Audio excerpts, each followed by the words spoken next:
ఇదే కదా నీ కథ ముగింపులేనిదై సదా సాగదా. ఇదే కదా నీ కథ ముగింపులేనిదై సదా సాగదా. నీ కంటి రెప్పలంచున మనస్సు నిండి పొంగిన ఓ నీటి బిందువే కదా నువ్వెతుకుతున్న సంపద. ఒక్కొక్క జ్ఞాపకానికి 100 ఏళ్ల ఆయువుందిగా, ఇంకెన్ని ముందు వేచనో అవన్నీ వెతుకుతూ పదా.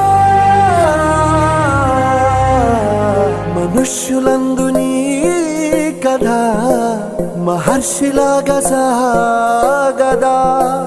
మనుష్యులందు నీ కథ మహర్షిలాగా సాగదా.